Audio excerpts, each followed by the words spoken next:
Welcome to current शिक्षा। I hope आप सभी लोग बहुत अच्छे होंगे और आपकी तैयारी भी बहुत अच्छी चल रही होगी। आज इस वीडियो में हम 3 जून 2024 का करंट अफेयर्स शॉर्ट नोट्स के माध्यम से रिवीजन करने वाले हैं। अगर आप लोग इसका पीडीएफ चाहते हैं तो हमारे टेलीग्राम को ज्वाइन कर लें, जिसका लिंक डिस्क्रिप्शन बॉक्स में दिया गया है। अगर आप लोग चैनल पर पहली बार विजिट कर रहे हैं तो चैनल को जरूर सब्सक्राइब कर लें। आइए आज की शुरुआत करते हैं। नासा के मैगलन मिशन का संबंध किससे है? तो हाल ही में नासा का मैगलन मिशन जो है, इसको लॉन्च जो है नासा के द्वारा किया गया है और ये जो है सूर्य यानी कि वीनस ग्रह की स्टडी के लिए भेजा गया है। इस पर ज्वालामुखी विस्फोट का पहला प्रत्यक्ष प्रमाण दिया गया था इस मिशन के द्वारा और ज्वालामुखी का नाम है मार्ट मांस। ध्यान रखिएगा, वीनस जो है सबसे गर्म ग्रह होता है। वीनस को इवनिंग स्टार, मॉर्निंग स्टार, सांझ और भोर का तारा इसको कहा जाता है। दो ग्रह होते हैं, दो ग्रहों को छोड़कर बाकी ग्रह की तुलना में विपरीत दिशा में घूमते हैं। उनका नाम है वीनस और यूरेनस। वी ध्यान रखेंगे कि ये विपरीत दिशा में घूमते हैं और भविष्य में जो है भारत यहाँ पर शुक्रयान मिशन भेजने वाला है। ध्यान रखिएगा, पेस मिशन जो है नासा का है और ये जो है वायुमंडल की स्टडी के लिए भेजा जाएगा। ये हमारा सौरमंडल है। यहाँ पर देखते हैं हम लोग, सन हो जाएगा हमारा ये। इसके चारों तरफ सारे ग्रह जो हैं चक्कर लगाते हैं। सबसे पहला ग्रह है बुध, उसके बाद शुक्र, फिर आता है अर्थ और उसके बाद मार्स का नंबर आता है। इन चारों ग्रहों को जो है आंतरिक ग्रह कहा जाता है, यानी कि इनर प्लैनेट इसको कहते हैं। और बाद में आते हैं जुपिटर, शनि, अरुण और वरुण। जुपिटर और शनि को जो है रिंग प्लैनेट कहा जाता है, क्योंकि इनके चारों तरफ बहुत ही बेहतरीन रिंग पाई जाती हैं, इसलिए इनको रिंग प्लैनेट कहते हैं। मार्स और जुपिटर के बीच में यहाँ पर जो है एक बेल्ट पाई जाती है जिसका नाम है एस्टेरॉयड बेल्ट, यानी कि क्षुद्र ग्रह जो हैं मार्स और जुपिटर के बीच में पाए जाते हैं। ये ध्यान रखिएगा, एग्जाम में बहुत बार ये पूछा गया है। नेक्स्ट है, टाइम पत्रिका की दुनिया की 100 सबसे प्रभावशाली कंपनियों में किसे शामिल किया गया है? तो हाल ही में टाइम पत्रिका में भारत की 3 कंपनियां शामिल की गई हैं। यहाँ पर रिलायंस, टाटा समूह और सीरम इंस्टीट्यूट पुणे की है, इसको शामिल किया गया है। टाइटन श्रेणी में रिलायंस और टाटा समूह को शामिल किया गया है और सीरम इंस्टीट्यूट को पायनियर श्रेणी में शामिल किया गया है। बात करें सीरम इंस्टीट्यूट की तो इसके जो एमडी हैं वो हैं आधार पूनावाला और इसका जो बेस है ये पुणे में है और इसने उत्पादन किया है कोविशील्ड का वैक्सीन जो है कोविड की, उसका वैक्सीन यहाँ पर निर्माण किया है सीरम इंस्टीट्यूट ने। इसके अलावा सर्वाइकल कैंसर के लिए जो है सर्वावैक्स वैक्सीन का भी निर्माण सीरम इंस्टीट्यूट ने किया है। जो यहाँ पर सर्वाइकल कैंसर है ये होता है एचपीवी यानी कि ह्यूमन पेपिलोमा वायरस के कारण जो है सर्वाइकल कैंसर होता है। इसकी भी वैक्सीन सीरम इंस्टीट्यूट के द्वारा बनाई गई है। नेक्स्ट है, मलेरिया से लड़ने के लिए किस अफ्रीकी देश ने जीएम मच्छर का प्रयोग प्रारंभ किया है? जीएम मच्छर यानी कि जेनेटिकली मॉडिफाइड मच्छर है। इसका प्रयोग जो है जिबूती देश जो कि अफ्रीका का है, इसने शुरू कर दिया है मलेरिया से लड़ने के लिए। यहाँ पर मादा एडीज एजिप्टाई जो मच्छर होता है, इससे होता है डेंगू, चिकनगुनिया, पित्त ज्वार और मादा एनीफिलीज जो है इससे होता है मलेरिया। ध्यान रखिएगा। और जीएम मच्छर जो है इसमें जो है ये लाल प्रकाश में चमकते हैं और इनका जो है फर्टिलाइजेशन करवाया गया, यानी कि इनका संभोग हुआ। उसके बाद जो है संतति जो है रोगवाहक जो नया मच्छर जो निर्माण किया जाएगा उसमें जो है ये रोग जो होते हैं ये नहीं होंगे। तो इसलिए क्या है कि कम उम्र में जो ये मच्छर होगा ये मर जाएगा, तो ये ध्यान रखिएगा। और बात करें जिबूती की तो जिबूती जो है ये मान लेते हैं अफ्रीका हमारा है। ऊपर मेडिटेरियन सी यहाँ पर पाया जाता है, उसके यहाँ पर साइड में रेड सी है और जिबूती यहाँ पर पाया जाता है।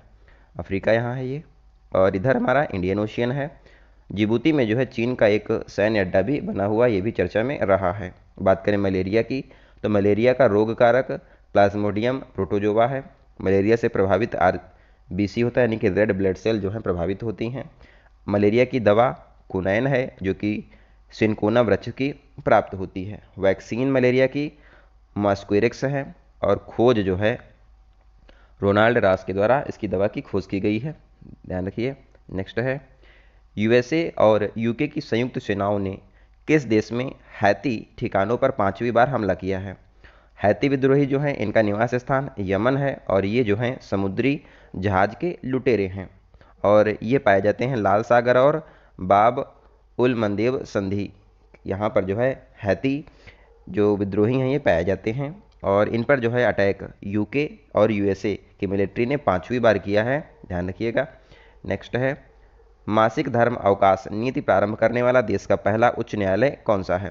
तो सिक्किम हाई कोर्ट जो है देश का सबसे छोटा हाई कोर्ट है, ध्यान रखेंगे, और इसने जो है मासिक धर्म अवकाश यहाँ पर जो है इस नीति को प्रारंभ किया है, पहला हाई कोर्ट बना है। यानी कि जो लड़कियों या महिलाओं को जो यहाँ पर मासिक धर्म होता है उस बीच उनको अवकाश दिया जाएगा, उसके लिए उनका वेतन नहीं काटा जाएगा, ध्यान रखिएगा।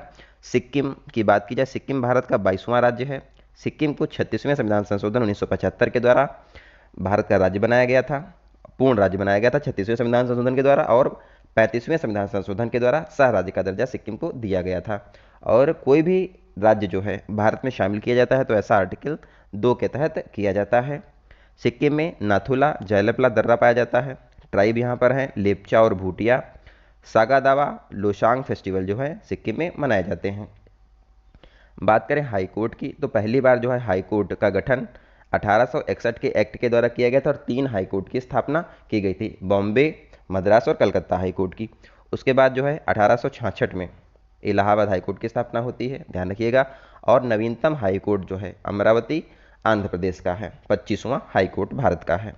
नेक्स्ट है विश्व तंबाकू निषेध दिवस 2024 कब मनाया गया है? तो 31 मई को विश्व तंबाकू निषेध दिवस मनाया जाता है। पहली बार 1988 में मनाया गया था। इस बार इसकी थीम है बच्चों को तंबाकू उद्योग के हस्तक्षेप से बचाना। तंबाकू जो है उत्पादन और वितरण पर जो बैन है तेलंगाना के द्वारा किया गया है। 1 मई को लेबर डे मनाया जाता है, 8 मई को रेड क्रॉस डे मनाते हैं, 15 मई को परिवार दिवस मनाया जाता है, 25 मई को फुटबॉल दिवस मनाते हैं, 18 मई को म्यूजियम डे मनाते हैं, और 22 मई को बायोडाइवर्सिटी डे मनाया जाता है, 24 मई को मार्खोर दिवस मनाया जाता है, और 11 मई को टेक्नोलॉजी दिवस मनाया जाता है, ध्यान रखेंगे। नेक्स्ट है डीआरडीओ उद्योग अकादमी उत्कृष्टता केंद्र का उद्घाटन कहाँ किया गया है? तो इसका उद्घाटन आईआईटी कानपुर में किया गया है। बात करें डीआरडीओ की, तो डीआरडीओ की स्थापना 1 जनवरी 1958 को हुई थी। इसका मुख्यालय दिल्ली में है। डीआरडीओ के पहले हेड दौलत कोठारी थे, वर्तमान में समीर कामत हैं, और इसका ध्येय वाक्य है बलस्य मूलम विज्ञानम। और डीआरडीओ जो है इसकी जांच के लिए जो है विजय राघवन पैनल का गठन किया गया था। नेक्स्ट है हाल ही में डीआरडीओ ने रुद्रम एक मिसाइल बनाई है, एयर टू सरफेस और एंटी रेडिएशन मिसाइल का निर्माण इसने किया है, ध्यान रखिएगा। विश्व स्वास्थ्य संगठन ने वर्ष 2024 के नेल्सन मंडेला पुरस्कार से किसे सम्मानित किया है? तो हाल ही में नेल्सन मंडेला अवार्ड जो है प्रदान किया गया है, और नेल्सन मंडेला का जो जन्म है ये हुआ था 18 जुलाई को। ये अवार्ड जो है वो दिया जाएगा, और देने वाला है WHO जो है विश्व स्वास्थ्य संगठन इस अवार्ड को देगा। और ये अवार्ड दिया जाएगा निमांस यानी कि national institute for mental health and neuro science को दिया जाएगा। समावेशी स्वास्थ्य विकास के लिए दिया जा रहा है। और निमांस की बात करें तो इसकी स्थापना 1954 में होती है भोरे समिति की सिफारिश पर, और राजकुमारी अमृत कौर जो कि पहली महिला मंत्री हैं ये इसकी अध्यक्ष बनती हैं। नेक्स्ट है, और इनाग्रेशन जो है इसका होता है 1974 में। इसको जो है निमांस जो है इसको 1994 में डीम्ड यूनिवर्सिटी का दर्जा दिया जाता है, और इसने जो है टेलीमानस सेवाएं जो हैं शुरू की हैं, और इसमें लगभग 10 लाख से ज़्यादा कॉल्स आ चुकी हैं। टेलीमानस जो सेवाएं हैं मेंटल हेल्थ से परेशान होने वालों के लिए दी जाती हैं। नेक्स्ट है कर्मचारी आयोग, कर्मचारी चयन आयोग यानी कि एसएससी के अध्यक्ष कौन बने हैं? तो हाल ही में राकेश रंजन को जो है एसएससी का अध्यक्ष बनाया गया है। नेशनल एसिड रिकंस्ट्रक्शन इंस्टीट्यूट जो कि बैड बैंक होती हैं, और ये जो है नॉन परफॉर्मिंग एसिड को सेटल करती हैं। नॉन परफॉर्मिंग एसिड क्या है? एनपीए क्या होता है? बैंक का डूबा हुआ जो पैसा होता है। इसके जो मैनेजिंग डायरेक्टर हैं पी संतोष को बनाया गया है। अंतर्राष्ट्रीय स्टील सम्मेलन 2024 कहाँ प्रारंभ हुआ है? तो रांची झारखंड में अंतर्राष्ट्रीय स्टील सम्मेलन शुरू हुआ है। 30 से 31 मई तक ये संपन्न हो चुका है। आयोजनकर्ता सेल और इस्पात है इसका। और स्टील की बात की जाए तो स्टील मैन्युफैक्चरिंग में चीन पहले स्थान पर और भारत दूसरे स्थान पर है। सो आई होप आपको ये क्लास अच्छी लगी होगी। इसका PDF आपको टेलीग्राम ग्रुप में मिल जाएगा, आप लोग उसको ज्वाइन कर लें। मिलते हैं अगली क्लास में, तब तक आप लोग अपना ध्यान रखिए। धन्यवाद। जय हिंद।